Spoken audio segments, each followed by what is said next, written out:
Barca là gì? Đó là một căn cứ không quân ở Pampanga, phía bắc Manila, cách thủ đô không quá xa. Nếu nhìn bề ngoài, nhiều người sẽ bảo, ủa, chỉ là mấy đường băng, mấy khối bê tông, vài nhà chứa máy bay thôi mà. Có gì ghê? Nhưng đời đâu đơn giản vậy. Trong thời gian tới, chúng tôi hy vọng Hoa Kỳ sẽ tiếp tục xem xét triển khai thêm nhiều dự án theo khuôn khổ EDCA. Tất cả các dự án này đều sẽ được thực hiện thông qua Hội đồng Phòng thủ, Hỗ trợ và Hội đồng Hợp tác An ninh song phương. Liên minh giữa hai nước được xây dựng trên nền tảng Hiệp ước Phòng thủ Hỗ trợ, cùng cam kết gìn giữ hòa bình và an ninh tại khu vực Ấn Độ Dương, Thái Bình Dương. Nếu Hiệp ước Phòng thủ Hỗ trợ là lý do tồn tại của liên minh, thì EDCA chính là cách để hiện thực hóa cam kết đó. Trong bàn cờ quyền lực, có những quân cờ nhìn như tốt đen, nhưng lại là con mở đường cho nước chiếu bí. Và Barca có thể là một quân như thế. Trong lúc cả thế giới bận hóng, bao giờ China đánh Đài Loan? Mỹ có can thiệp không? Biển Đông có nổ súng không? Thì ở một góc khá ít người để ý, United States đang âm thầm bơm tiền vào Barca. Âm thầm đến mức đáng ngờ. Rồi đây mới là chỗ khiến người ta nhíu mày. EDCA, tức thỏa thuận hợp tác quốc phòng mở rộng giữa Mỹ và Philippines, liên tục được mở rộng. Tiền đầu tư quân sự tăng, cơ sở hạ tầng nâng cấp, hệ thống giám sát mọc lên, drone trinh sát tầm xa như MQ-9 Reaper xuất hiện ngày càng nhiều. Nếu chỉ là hỗ trợ đồng minh, thì liệu có cần làm kỹ đến mức đó không? Hay nói theo kiểu vỉa hè cho dễ hình dung, người ta không đổ cả đống tiền chỉ để sửa cái nhà kho. Người ta làm vậy khi chuẩn bị dựng trạm quan sát toàn bàn cờ. Và đây là chỗ đáng bàn. Nhiều chuyên gia đặt câu hỏi, liệu thứ Mỹ đang xây ở Barca có thực sự chỉ là một căn cứ không quân? Hay đó là thứ khác? Một giả thuyết đáng chú ý là Barca đang được biến thành con mắt tiền tiêu của Washington tại Biển Đông. Nghe hơi ghê. Khoan, còn ghê hơn nữa. Vì nếu giả thuyết này đúng, thì cuộc cạnh tranh Mỹ-Trung đã bắt đầu đổi luật chơi. Ngày xưa quyền lực là gì? Nhiều tàu hơn, nhiều súng hơn, nhiều tên lửa hơn. Ai to hơn người đó gằn giọng. Nhưng bây giờ, không hẳn. Quyền lực hiện đại bắt đầu bằng thứ đơn giản hơn nhiều. Nhìn thấy trước. Nghe đơn giản nhưng cực kỳ chí mạng. Trong đánh nhau ngoài đường cũng thế thôi. Thằng nào thấy cú đấm tới trước, thường né được. Thằng nào không thấy, ăn trọn. Địa chính trị cũng vậy. Ai phát hiện sớm, hạm đội di chuyển ra đã bật lên, máy bay cất cánh, tàu dân quân tụ tập thì người đó nắm nhịp. Và đó là lý do Barca không chỉ là bê tông. Nó có thể là mắt, là tai, là hệ thần kinh, là nơi biến dữ liệu thành lợi thế chiến lược. Điều khiến giới quan sát nghi ngờ không nằm ở thứ đang xây, mà nằm ở cách nó được xây. Nhanh âm thầm, có hệ thống, không ồn ào truyền thông, không đánh trống khua chiêng, càng im càng đáng sợ. Bởi trong địa chính trị, thứ ồn ào đôi khi chỉ là màn khói, còn thứ thực sự nguy hiểm thường lặng như tờ. Và câu hỏi lớn bắt đầu hiện ra, tại sao Bắc Kinh phản ứng với Barca mạnh hơn nhiều người tưởng? Chẳng lẽ chỉ vì một căn cứ? Hay vì họ thấy một điều khác? Một điều lớn hơn, rằng Mỹ có thể đang dựng lên một mạng lưới khiến toàn bộ Biển Đông khó mà mập mờ như trước. Mà anh em biết rồi, trong nhiều cuộc chơi quyền lực, mập mờ chính là vùng xám để hành động. Làm nhưng không ai thấy, đẩy nhưng không ai ghi, va chạm nhưng không ai chứng minh rất tiện.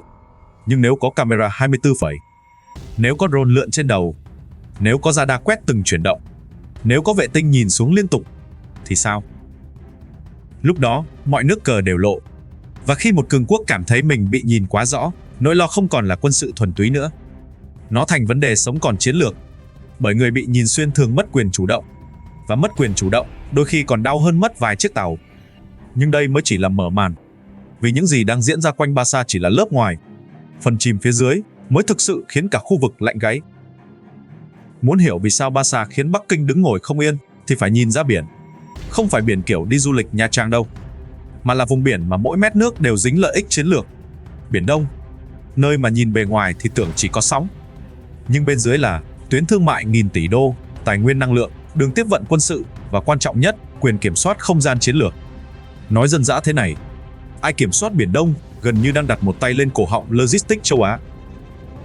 Và mấy năm gần đây, nhiệt độ ở đây tăng rõ rệt. Bắt đầu với Scarborough Shoal, bãi cạn mà China và Philippines giằng co như hai tay chơi cùng nắm một quân bài át chủ. Mỗi bên đều không muốn buông. Bên này bảo của tôi, bên kia đáp nằm mơ à. Rồi đến second Thomas Shoal. À, đây mới là chảo dầu sôi. Philippines cố tiếp tế cho lực lượng đóng trên chiếc tàu BP Sierra Madre mắc cạn.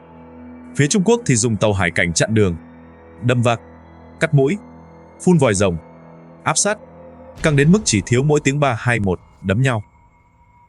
Điều lạ là gì? Ngày xưa, những vụ như thế có thể xảy ra mà thế giới biết rất chậm. Có khi vài ngày, có khi vài tuần, có khi chẳng ai biết. Nhưng bây giờ, va chạm buổi sáng, buổi trưa video đã lên mạng, buổi chiều truyền thông quốc tế chạy headline, buổi tối cả thế giới tranh cãi, nhanh đến bất thường, nhanh kiểu như có ai đó đã chờ sẵn để ghi hình. Và đây là chỗ bắt đầu có mùi. Ai đang làm chuyện đó? Ai đang biến những sự cố ngoài biển thành dữ liệu thời gian thực? Ai đang khiến vùng xám ngày càng bớt xám? Một giả thuyết đáng chú ý, Barca có thể là một mắt xích trong hệ thống đó. Nghe kỹ nhé, không phải chỉ Barca, mà là Barca cộng vệ tinh cộng drone, cộng radar, cộng tín hiệu điện tử, cộng AI phân tích dữ liệu. Ghép lại thành thứ đáng sợ hơn nhiều. Một mạng lưới quan sát, giống như chơi cờ với một đối thủ mà hắn không chỉ thấy bàn cờ. Hắn còn thấy tay bạn run, thấy bạn định với quân nào, thấy bạn chuẩn bị dở bài gì. Khó chơi cực kỳ. Điều khiến giới quan sát nghi ngờ là mỗi lần căng thẳng ở Biển Đông tăng, Mỹ và Philippines lại tăng cường hợp tác quân sự. Ngẫu nhiên, có thể, nhưng cũng có thể không. Vì nhìn sâu hơn sẽ thấy một logic rất rõ. Washington không nhất thiết phải bắn phát súng đầu tiên. Họ không cần lao vào chiến tranh nóng ngay. Thứ họ cần là thu hẹp không gian hành động của đối thủ. Nói nôm na, không cần đánh ông. Chỉ cần khiến ông biết rằng tôi đang nhìn ông. Tâm lý này cực kỳ nặng. Anh em thử tưởng tượng. Đi đường bình thường, không ai để ý, thoải mái. Nhưng nếu biết có camera quay sát mặt 24/7, tự nhiên mọi động tác phải cân nhắc, đúng không? Cường quốc cũng vậy thôi. Nếu mọi hoạt động trên biển đều bị ghi tàu đi đâu, đội hình thế nào, radar bật lúc nào, UAV cất cánh khi nào, thì lợi thế chiến lược giảm mạnh. Bởi một phần sức mạnh của vùng xám là khó xác minh. Một khi xác minh được gần như tức thì cuộc chơi đổi luật. Và đó có thể là thứ khiến Bắc Kinh khó chịu nhất. Không phải vì Mỹ dựng căn cứ, mà vì Mỹ có thể đang dựng hệ thống làm lộ mọi nước cờ. Nhưng khoan, đừng nghĩ câu chuyện chỉ có Mỹ với Trung Quốc. Còn một nhân vật cực kỳ thú vị, Philippines. Nhiều người đánh giá thấp Manila sai lầm lớn. Quốc gia tầm trung không có nghĩa là ngây thơ. Đôi khi mấy nước tầm trung chơi cờ còn khéo hơn siêu cường, vì họ biết tận dụng cạnh tranh. Philippines hiểu rất rõ mình đang ở đâu. Nằm giữa Biển Đông, eo biển Luzon, cửa ngõ hướng ra Thái Bình Dương. Nói hơi thô một chút, đây là vị trí mà ông lớn nào cũng muốn đặt chân.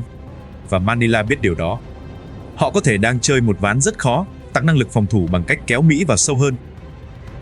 Nhưng kéo Mỹ vào càng sâu, rủi ro cũng càng tăng. Vì khi hai ông lớn gầm gừ, người đứng giữa rất dễ thành chiến trường. Đó là nghịch lý của quốc gia tuyến đầu. Muốn an toàn phải mạnh lên. Muốn mạnh lên phải dựa vào đồng minh. Dựa càng nhiều, càng bị cuốn vào cuộc chơi lớn. Khó, rất khó. Nhưng nếu nghĩ như vậy đã đủ sâu thì chưa đâu. Vì tất cả những vụ va chạm ngoài biển có thể chỉ là lớp sóng trên mặt nước. Thứ đáng sợ hơn nằm ở tầng bên dưới. Một tầng mà phần lớn công chúng gần như không để ý. Không phải tàu, không phải tên lửa, mà là ai đang kiểm soát câu chuyện về những gì xảy ra trên biển. Và đây mới là chỗ nước cờ bắt đầu hiểm. Giờ mới tới đoạn đáng sợ thật sự. Nhiều người nghĩ trong địa chính trị, ai mạnh hơn về quân sự thì thắng. Nghe hợp lý, nhưng chưa đủ. Vì trong thế kỷ 21, có một loại quyền lực cực kỳ bá đạo, quyền lực định hình nhận thức. Nói dễ hiểu, không chỉ quan trọng chuyện gì xảy ra, mà còn quan trọng hơn thiên hạ nghĩ chuyện gì đã xảy ra. Nghe hơi triết học, thực ra rất đời. Hai thằng đánh nhau ngoài phố, một thằng đấm trước, nhưng camera chỉ quay cảnh thằng kia phản đòn. Người xem sẽ nghĩ ai là kẻ gây sự. Thấy chưa? Camera không tạo ra sự kiện, nhưng camera có thể định hình câu chuyện. Biển Đông bây giờ cũng vậy. Và đây là lý do Barca có thể quan trọng hơn rất nhiều so với mấy khối bê tông mà ta nhìn thấy. Hãy nhìn từ góc của China trước. Bắc Kinh sợ nhất điều gì? Nhiều người sẽ trả lời bị Mỹ bao vây quân sự. Đúng, nhưng chưa chạm lõi. Nỗi sợ sâu hơn có thể là bị kiểm soát nhịp hành động. Một cường quốc đang trỗi dậy rất cần cái gọi là không gian chiến lược. Tức là gì? Là vùng đệm để xoay sở, để thử phản ứng, để ném đá dò đường, để đẩy giới hạn từng chút. Không phải lúc nào cũng đánh lớn. Đôi khi chỉ cần tăng hiện diện, áp sát dần, thử sức chịu đựng đối thủ, đo phản ứng quốc tế. Đó là cách nhiều cường quốc mở rộng ảnh hưởng. Từng cm, từng bước nhỏ, không ầm ĩ, nhưng hiệu quả. Vấn đề là chiến thuật này sống nhờ vào thứ gọi là mập mờ chiến lược. Nếu vùng xám biến mất thì sao? Nếu mọi động thái đều bị ghi hình, nếu mọi lần áp sát đều bị upload sau 5 phút, nếu mọi tàu dân quân biển đều bị check, lúc đó mỗi nước cờ đều phải tính lại. Và đây là chỗ Barca trở nên cực kỳ nhạy cảm. Một giả thuyết đáng chú ý là Mỹ không cần phá sức mạnh quân sự của Trung Quốc ngay. Washington có thể chỉ cần làm một việc thôi. Giảm không gian mập mờ. Nghe đơn giản, nhưng đòn này hiểm như khóa cổ. Vì khi vùng xám biến mất, đối thủ mất khả năng thao túng nhịp leo thang bị lộ, bị soi, bị phân tích, bị truyền thông hóa, bị quốc tế hóa. Áp lực tăng gấp bội. Đó là lý do Washington có thể không cần gây chiến. Chỉ cần nhìn thấy trước, chỉ cần khiến Bắc Kinh biết anh đang ở trong tầm quan sát của tôi. Cảm giác đó cực kỳ khó chịu. Kiểu như chơi poker mà đối thủ không nhìn bài bạn, nhưng nhìn được nhịp tim bạn. Và đó là lý do nhiều chuyên gia tin rằng cuộc cạnh tranh Mỹ-Trung đang dịch chuyển. Từ cuộc đua tàu chiến, tên lửa, hỏa lực sang cuộc đua, dữ liệu, AI, cảm biến, giám sát, nhận diện mẫu hành vi. Đây mới là sân chơi tương lai. Ai xử lý dữ liệu nhanh hơn, thấy trước hơn sẽ chiếm nhịp. Và nếu nhìn từ góc của Mỹ, thì nước cờ Barca bắt đầu lộ logic. United States hiểu một điều rất rõ. Chiến tranh hiện đại không bắt đầu khi tên lửa phóng đi. Nó bắt đầu từ trước đó rất lâu. Bắt đầu khi radar sáng lên, tín hiệu điện tử thay đổi, chuỗi logistics dịch chuyển, hoạt động hải quân bất thường. Ai đọc được tín hiệu sớm, người đó nắm initiative. Người Mỹ có câu rất hay, if you can see it, you can shape it. Nếu thấy được, anh có thể định hình nó. Đây mới là điểm đáng suy ngẫm. Có thể tồn tại một tầng tính toán khác. Barca không phải trung tâm của một cuộc chiến quân sự trực tiếp, mà là mắt xích trong hệ thống giúp Mỹ 1. Phát hiện sớm 2. Phân tích nhanh 3. Công bố đúng thời điểm 4. Tạo áp lực ngoại giao. Đòn cuối mới ghê. Công bố đúng thời điểm. Đây là nghệ thuật. Không phải cứ có dữ liệu là tung ngay, mà là tung lúc đối thủ khó xử nhất, lúc dư luận nóng nhất, lúc đồng minh đang lưỡng lự nhất. Một video, một ảnh vệ tinh, một clip va chạm có thể tạo ra hiệu ứng địa chính trị khổng lồ. Và thế là chúng ta chạm đến tầng quyền lực tiếp theo. Không chỉ là kiểm soát biển, không chỉ là kiểm soát không phận, mà là kiểm soát narrative, kiểm soát câu chuyện. Ai kể câu chuyện trước thường dẫn dắt cảm xúc quốc tế trước. Ai dẫn dắt cảm xúc thường giành lợi thế ngoại giao. Đó mới là thứ khiến cuộc chơi ở Barca đáng sợ. Bởi nếu một bên thấy trước, ghi lại được, tung ra đúng lúc, định hình narrative, thì họ không chỉ quan sát bàn cờ. Họ bắt đầu điều khiển nhịp bàn cờ. Và khi một cường quốc nhận ra điều đó, họ sẽ không chỉ lo lắng, họ sẽ phản ứng mạnh hơn, nhanh hơn, quyết liệt hơn. Nhưng câu hỏi lớn hơn là nếu Barca chỉ là một mắt xích, thì toàn bộ mạng lưới phía sau nó lớn đến mức nào? Và đây mới là lúc bức tranh bắt đầu thật sự đáng sợ. Giờ thì bỏ zoom cận cảnh Barca ra một chút, kéo camera lên cao. Cao nữa, cao đến mức nhìn được cả Tây Thái Bình Dương. Lúc đó anh em sẽ thấy một chuyện cực kỳ thú vị. Barca không đứng một mình. Nó nằm trong một cấu trúc lớn hơn nhiều. Lớn đến mức nếu nhìn ra, nhiều người sẽ hiểu vì sao China khó mà coi đây là chuyện nhỏ. Đầu tiên là vị trí địa lý. Địa chính trị có một luật khá tàn nhẫn, có những nơi sinh ra đã mang số phận chiến lược. Không cần làm gì cũng bị để ý. Barca là kiểu như vậy. Nhìn bản đồ sẽ thấy ngay. Phía Tây là Biển Đông, phía Bắc là eo biển Luzon, phía xa hơn nữa là Taiwan. Và tất cả những điểm này nối vào một khái niệm mà dân địa chính trị nghe phát là tỉnh ngủ, chuỗi đảo thứ nhất. Nghe hơi học thuật, nói kiểu trà đá nhé. Hãy tưởng tượng China là một võ sĩ cực mạnh đang đứng trong võ đài. Bao quanh võ đài là một vòng người. Vòng người đó chính là Nhật Bản, Okinawa, Taiwan, Philippines, Borneo. Đó chính là chuỗi đảo thứ nhất. Ai kiểm soát chuỗi này sẽ ảnh hưởng cực mạnh đến khả năng Trung Quốc vươn ra Thái Bình Dương. Đây mới là điểm đau. Bởi Bắc Kinh hiểu rất rõ, một cường quốc biển mà bị bó trong ao nhà thì khó mà trở thành bá chủ đại dương. Muốn thành siêu cường thực thụ, phải đi ra, phải có lối ra, phải phá thế kìm. Và một trong những cửa quan trọng nhất chính là eo biển Luzon. Nghe quen không? Barca nằm khá gần đó. Bây giờ sâu chuỗi lại nhé. Nếu một hệ thống giám sát mạnh được dựng quanh Barca, thì thứ bị soi không chỉ là Biển Đông, mà còn là hoạt động hải quân đi qua Luzon, chuyển động tàu ngầm, tuyến không quân hướng về Taiwan, nhịp triển khai lực lượng ở Tây Thái Bình Dương. Nói thẳng ra, nếu có đôi mắt đủ tốt tại đây, rất nhiều chuyển động chiến lược sẽ khó giấu. Và đó là vấn đề. Không phải vấn đề nhỏ, mà là vấn đề cấp độ cấu trúc quyền lực. Nhiều người vẫn nghĩ Barca là câu chuyện của Philippines. Sai. Đây không còn là chuyện của riêng Manila nữa. Đây là câu hỏi lớn hơn, ai kiểm soát lối ra Thái Bình Dương? Ai kiểm soát cửa ngõ quanh Taiwan? Ai kiểm soát luồng dữ liệu tình báo khu vực? Càng đào sâu càng thấy, cuộc chơi không chỉ là quân sự. Nó là cuộc chiến của hạ tầng nhận thức. Ngày xưa ai giữ cảng biển thì mạnh. Sau đó ai giữ bầu trời thì mạnh. Bây giờ, ai giữ dữ liệu cảm biến mới mạnh. Vệ tinh trên cao, drone trên không, radar mặt đất, cảm biến tín hiệu điện tử, AI phân tích hành vi. Ghép lại thành thứ gần như một hệ thần kinh chiến lược, và Barca có thể đang trở thành một nốt thần kinh quan trọng. Đây là chỗ nhiều người bỏ qua. Họ cứ nhìn vào bê tông, đường băng, nhà chứa, máy bay, nhưng không nhìn vào thứ vô hình. Trong khi thứ vô hình mới là thứ đáng sợ nhất. Thông tin metadata, dòng dữ liệu thời gian thực, pattern hành vi, chuỗi tín hiệu. Thời đại này, có khi một gói dữ liệu còn giá trị hơn một quả tên lửa. Tên lửa bắn một lần là hết. Dữ liệu tốt cho anh lợi thế mỗi ngày. Và đây là lớp quyền lực thứ hai. Lớp mà công chúng hiếm khi nhìn thấy. Kiểm soát nhận thức. Nghe kỹ. Nếu một bên có thể ghi nhận gần như mọi sự kiện, bên đó không chỉ biết, họ còn có quyền chọn công bố cái gì, giấu cái gì, nhấn mạnh cái gì, kể theo góc nào. Và khi anh kiểm soát cách câu chuyện được kể, anh bắt đầu định hình phản ứng quốc tế. Ví dụ nhé, một vụ va chạm trên biển, nếu không ai quay được, chỉ là lời kể hai bên 50-50, cãi nhau. Nhưng nếu có video 4K nhiều góc, tình thế đổi ngay, dư luận đổi, áp lực ngoại giao đổi, thế trận đổi, chỉ trong vài giờ. Đó là lý do một số nhà phân tích cho rằng cuộc chiến tương lai có thể bắt đầu không phải bằng tiếng nổ đầu tiên, mà bằng video đầu tiên. Nghe hơi rùng mình, nhưng chưa hết, vì còn một góc khuất mà công chúng gần như không nhận ra. Và thành thật mà nói, đó mới là phần đáng ngại nhất của toàn bộ câu chuyện Barca. Đây là chỗ câu chuyện bắt đầu tối hơn, và cũng là chỗ nhiều người dễ bị đánh lừa nhất. Phần lớn công chúng vẫn có một hình dung khá cổ điển về chiến tranh. Chiến tranh là gì? Là súng nổ, tên lửa bay, tàu chiến bắn nhau, máy bay oanh tạc. Nói ngắn gọn, phải có tiếng nổ thì mới gọi là chiến tranh. Nhưng các cường quốc nghĩ khác, rất khác. Họ hiểu một sự thật lạnh người, chiến tranh thường không bắt đầu bằng súng đạn.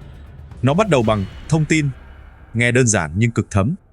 Muốn đánh ai, trước tiên phải biết hắn ở đâu, hắn có gì, hắn di chuyển thế nào, hắn yếu ở chỗ nào, hắn phản ứng theo pattern nào.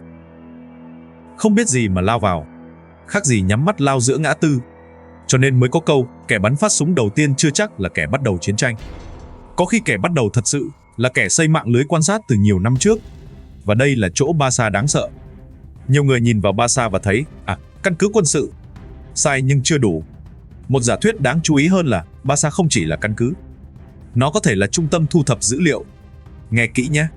Không phải chỉ đơn lẻ một cái radar quay vòng vòng, mà là một nốt trong mạng lưới lớn hơn. Kết nối với vệ tinh trên quỹ đạo, drone MQ-9 trên không, radar cảnh giới tầm xa, tín hiệu vô tuyến, hệ thống ISR, Intelligence, Surveillance, Reconnaissance, dữ liệu thời gian thực từ đồng minh. Nói kiểu vỉa hè cho dễ hình dung. Nếu ngày xưa chiến tranh là đấu cơ bắp, thì giờ nó giống đấu về sức mạnh, thần kinh. Ai có hệ thần kinh nhạy hơn, phản xạ nhanh hơn. Barca có thể đang giúp Mỹ xây đúng thứ đó. Một hệ thần kinh phủ lên Biển Đông. Và đây mới là góc khuất lớn nhất. Thứ đang được dựng lên có thể không phải là một căn cứ, mà là khả năng nhìn thấy toàn bộ bàn cờ. Đọc lại câu này đi, vì nó là lõi của cả câu chuyện. Không phải đường băng, không phải bê tông, không phải nhà chứa, mà là năng lực quan sát. Trong cờ vua, người thắng thường không phải người có quân đẹp nhất, mà là người đọc trước 5-7 nước. Địa chính trị cũng y chang. Ai thấy trước, tàu nào sắp rời cả, máy bay nào chuẩn bị cất cánh, nhóm chiến hạm nào đang tập hợp, chuỗi hậu cần nào đang tăng tốc, người đó có lợi thế cực lớn. Đó là lý do nhiều chuyên gia đặt câu hỏi, liệu Trung Quốc có thực sự sợ Barca không? Hay thứ Bắc Kinh sợ là mạng lưới phía sau Barca? Khác nhau cực lớn. Sợ một căn cứ là chuyện tactical, sợ mạng lưới giám sát là chuyện strategic. Một cái là đau ngắn hạn, một cái là áp lực dài hạn. Và điều đáng nói là áp lực kiểu này rất âm. Không ầm ĩ, không headline đỏ chót, không bom nổ, nhưng nó bào mòn quyền chủ động mỗi ngày. Tưởng tượng thế này, anh đang chơi poker, bài vẫn đủ, chip vẫn nhiều, tiền vẫn đầy túi. Nhưng anh phát hiện đối thủ, đọc được ánh mắt, đo được nhịp tim, hiểu pattern đặt cược.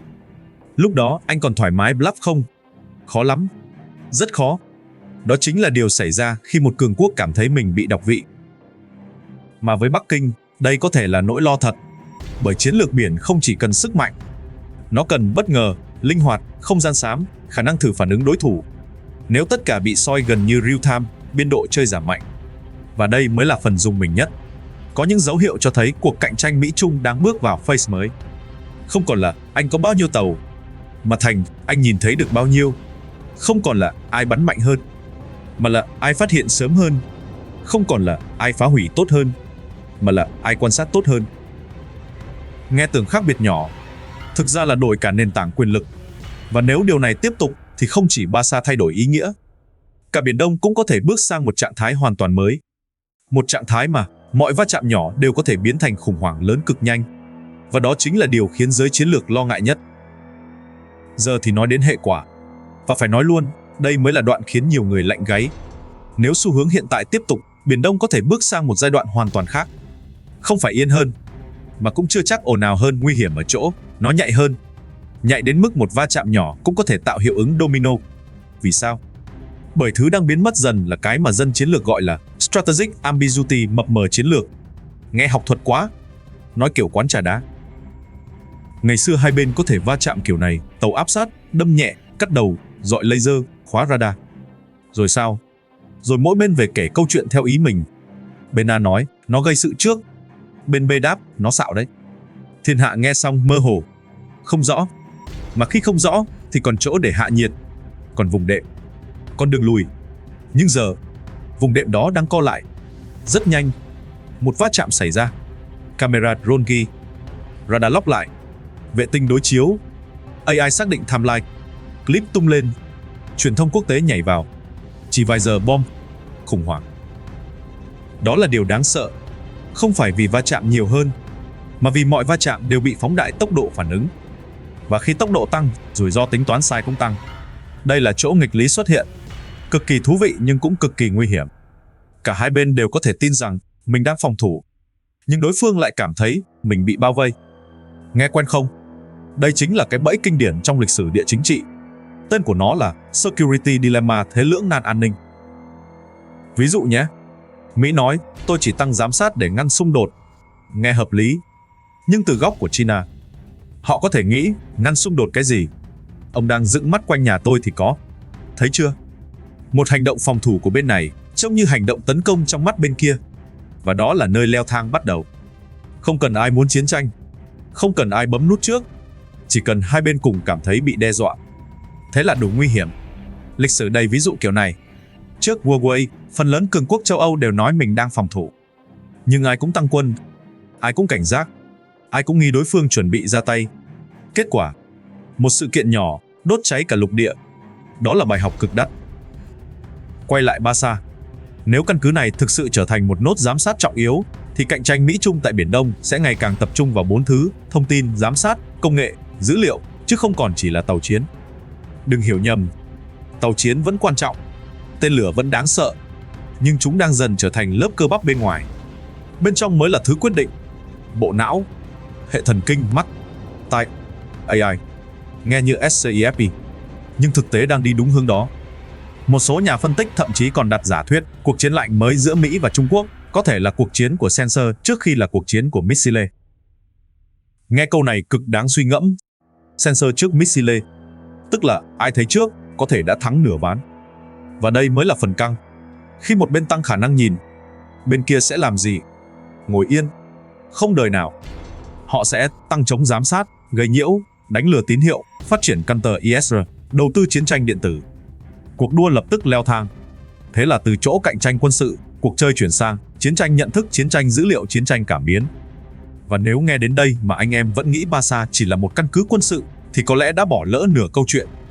Vì điều đang thay đổi không chỉ là cán cân lực lượng ở Biển Đông, mà là bản chất của quyền lực toàn cầu. Và đó là điều đáng suy ngẫm nhất.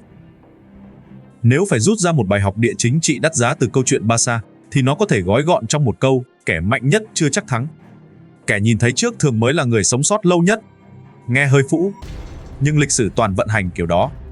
Hãy nhìn lại một chút. Thời United Kingdom còn là đế quốc mặt trời không bao giờ lặn, họ thống trị bằng gì? Chỉ bằng tàu chiến à? Không. Tàu chiến chỉ là phần nổi. Phần chìm là khả năng kiểm soát tuyến hàng hải. Biết luồng thương mại đi đâu, biết hạm đội đối thủ ở đâu, biết điểm nghẽn nằm chỗ nào. Ai giữ biển giữ thương mại, ai giữ thương mại giữ quyền lực. Sau đó đến thời của United States, Mỹ thống trị thế kỷ 20 bằng gì? Chỉ bằng GDP, chỉ bằng quân đội. Vẫn chưa đủ. Mỹ kiểm soát bầu trời, kiểm soát vệ tinh, kiểm soát hạ tầng chỉ huy, kiểm soát dòng thông tin quân sự toàn cầu. Đó mới là nền móng. Và bây giờ, thế kỷ 21 đang xuất hiện một cuộc dịch chuyển rất rõ. Quyền lực lại đổi dạng.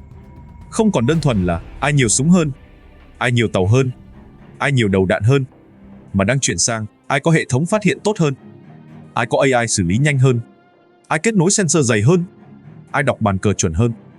Nói thẳng ra, sức mạnh mới không chỉ là khả năng tấn công, mà là khả năng phát hiện, không chỉ là khả năng phá hủy, mà là khả năng quan sát.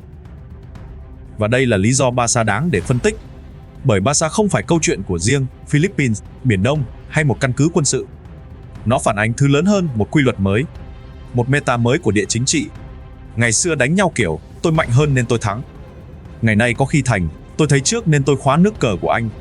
Khác biệt rất lớn.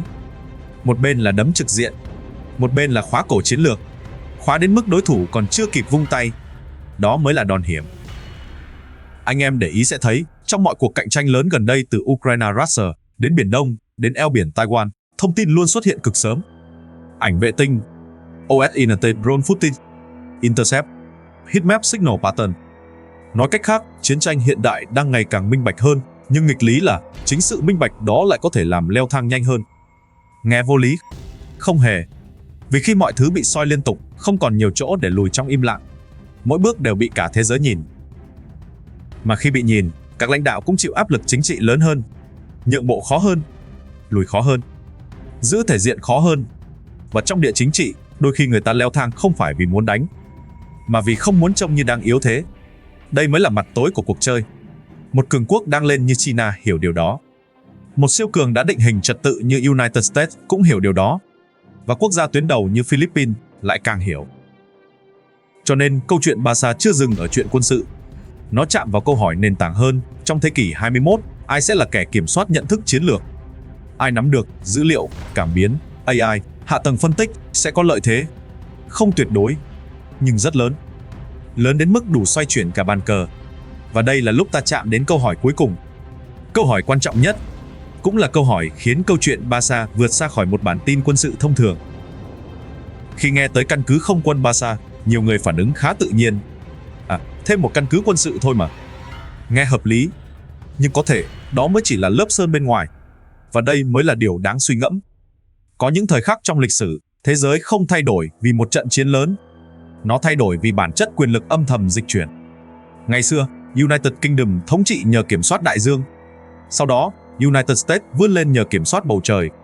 Còn hôm nay, có những dấu hiệu cho thấy cuộc cạnh tranh quyền lực toàn cầu đang bước sang phase mới. Không còn là cuộc đua xem ai có nhiều tàu hơn, nhiều tên lửa hơn, nhiều đầu đạn hơn, mà là cuộc đua xem ai sở hữu đôi mắt tốt hơn. Nghe tưởng đơn giản, nhưng cực kỳ đáng sợ. Vì cuộc chiến tương lai có thể không bắt đầu bằng tiếng súng đầu tiên. Nó có thể bắt đầu bằng một khoảnh khắc rất im lặng. Một vệ tinh bắt được tín hiệu lạ, một drone phát hiện đội hình bất thường, một radar thấy chuyển động không giống thường lệ, một AI phát hiện pattern thay đổi. Không tiếng nổ, không khói lửa, không bom rơi, nhưng bàn cờ đã bắt đầu chuyển động. Đó là thứ Barca buộc chúng ta phải nhìn lại. Có thể căn cứ này không phải vũ khí, nó có thể là con mắt. Và trong địa chính trị, con mắt đôi khi còn nguy hiểm hơn nắm đấm. Bởi nắm đấm chỉ mạnh khi đã vung ra, nhưng đôi mắt giúp anh đọc nước cờ trước khi đối thủ ra tay. Đó mới là khác biệt giữa phản ứng và kiểm soát, giữa bị động và chủ động, giữa người chơi và người dẫn bàn. Và đây mới là câu hỏi cuối cùng, cũng là câu hỏi lớn nhất. Chúng ta thường hỏi ai sở hữu nhiều tên lửa hơn, nhưng có lẽ đó không còn là câu hỏi quan trọng nhất nữa. Câu hỏi đáng sợ hơn là ai đang nhìn thấy toàn bộ bàn cờ, ai đang thấy tuyến hàng hải, dòng hậu cần, hoạt động hạm đội, nhịp triển khai quân sự, sự thay đổi tín hiệu điện tử. Ai đọc được tất cả những thứ đó trước thường sẽ có lợi thế. Không phải lúc nào họ cũng mạnh nhất, nhưng rất thường họ là người chiến thắng cuối cùng. Và đây là nghịch lý lớn nhất của thời đại. Người thắng chưa chắc là kẻ to nhất, chưa chắc là kẻ ồn ào nhất, chưa chắc là kẻ đấm đau nhất, mà có thể là kẻ ngồi im, quan sát, thu thập, phân tích, chờ đúng thời điểm, rồi tung ra nước cờ khiến cả bàn cờ đảo chiều. Nói kiểu vỉa hè cho dễ ngấm, trong cuộc chơi lớn, thằng đáng sợ nhất chưa chắc là thằng cầm dao, mà có khi là thằng ngồi góc phòng, không nói nhiều nhưng biết hết ai đang làm gì. Và nếu nhìn theo góc đó, thì nỗi lo của China về Barca có lẽ không nằm ở xi măng, không nằm ở đường băng, không nằm ở nhà chứa, mà nằm ở một thứ vô hình hơn nhiều. Một mạng lưới, một hệ thần kinh, một cặp mắt ngày càng mở rộng, một khả năng quan sát khiến vùng xám ngày càng biến mất. Và khi vùng xám biến mất, mọi nước cờ đều lộ sáng. Mà trong địa chính trị, bị nhìn xuyên đôi khi còn nguy hiểm hơn bị đe dọa quân sự. Bởi từ khoảnh khắc đó, anh không còn được chơi theo nhịp của mình nữa. Cho nên, lần tới khi nghe tin về Barca, đừng chỉ nghĩ tới một căn cứ quân sự. Hãy nghĩ tới một câu hỏi lớn hơn. Một câu hỏi đang định hình thế kỷ 21. Trong kỷ nguyên dữ liệu, ai đang sở hữu đôi mắt quan sát cả bàn cờ? Bởi rất có thể, người nhìn thấy trước không phải người mạnh nhất, nhưng lại là người cười sau cùng.